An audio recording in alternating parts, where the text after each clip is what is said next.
As a frigid midnight gale of 1554 swept through the Tower of London, extinguishing the final guttering lamp in the brick-lined corridors, the air grew thick with the damp mist of the Thames and the scent of seasoned, decaying timber. Within a somber cell encased by heavy stone walls, its window frames loosened by the passage of time, a girl with a face as pure as an icon and eyes reflecting a wisdom far beyond her years sat in quietude before a scroll of yellowed parchment. She was not penning a desperate plea for mercy and blood; rather, upon a creased slip of paper, she inscribed meticulous Latin notes on the immortality of the soul. Though only 17, she felt the flickering, hollow fires of power in her life rapidly receding into a profound, unnameable stillness. She was Lady Jane Grey, the 9 Days Queen of England. This is a chronicle of how restraint ignites power and how despair is transmuted into nobility. The genesis of Jane Grey's life held none of the ecstasy typical of one chosen by the era. Instead, it was a pale foundation woven from the most rigorous classical education within the secluded estates of Leicestershire. Born into a noble house with royal blood pulsing through her veins, she inherited a microcosm that was ruthlessly cold, steeped in moral fastidiousness and the relentless ambitions of her kin. Amidst stone pillars reddened by candlelight, she mastered the art of reading ancient Greek manuscripts concerning the interplay of fate and duty. Youthful and intellectual, she eschewed the hunts and social galas favored by her peers, seeking instead the tranquil embrace of Plato and Socrates within the sanctuary of her study. When her parents, driven by a thirst for power, crudely thrust her onto the political chessboard, she felt not the warmth of glory, but a profound, chilling clarity regarding her predestined end. If her early years were the slow sedimentation of wisdom, the frantic moment of 1553, known as the 9 Days Queen, was the practical crucible that pushed Jane's intellectual fatalism to its zenith. The grandees of the Privy Council knelt before her in gilded halls, placing the heavy St. Edward's crown upon her frail brow. During those 9 days of sovereignty, she did not rush to issue edicts of authority like a traditional monarch. Instead, within a study so silent that only the friction of a quill upon paper could be heard, she sought a sliver of peaceful possibility through mercilessly precise reflections on law and faith. In that hour, Jane Grey was the most lucid and solitary artisan in all of England, using silence to absorb every derisive mockery of her hypocrisy.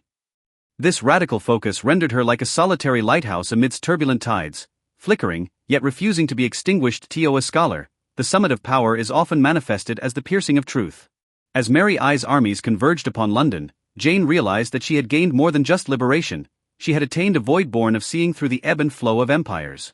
Within her damp, mildewed cell in the Tower, she discovered that grand, arrogant ambitions possessed, under the cold gaze of death, a silence more potent than any rhetoric. This transition, returning from queen to prisoner, was fraught with intellectual tension, yet it endowed her with a nearly transparent, chilling composure. In her final letters she mused, "I once believed I was writing history, now I find I am merely searching within the crevices of scarred marble for a point of convergence where the soul no longer falls." This expansive clarity became her most unyielding armor in her final hours. The final days of Jane Grey were spent in a state of profound solemnity and a silence illuminated by the radiance of a sage. At the dawn of February 12, 1554, the fine London rain fell soundlessly. Jane, her face as pale as a marble icon, wore a heavy cloak that hung loosely upon her fragile skeletal frame. She understood that her fleeting dream was drawing to its close, and that she, the 9 Days Queen, would soon be interred in the dust of the era. In her final moments of lucidity, she requested that the executioner allow her one last look at the grey mist drifting over the Thames. Closing her eyes, with those hands that had felt the texture of 10,000 ancient volumes, she traced one last arc of restraint across her chest.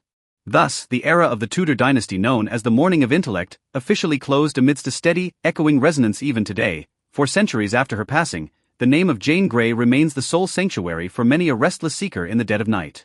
What she left behind was not a triumphal column piercing the clouds, but a spiritual template for self-restraint.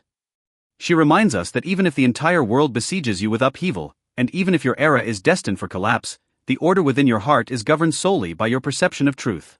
She was one of those rare figures in history who truly transcended the biases of gender and status, maintaining absolute lucidity amidst absolute shadow. Beneath the site of the old tower, its edges now smoothed by history, Jane Grey's quiet vigil for truth has crossed the boundaries of geography and time, living on in every soul that yearns for reality and the unknown. The saga of Jane Grey thus draws to a slow close amidst the fading cadence of the London rain.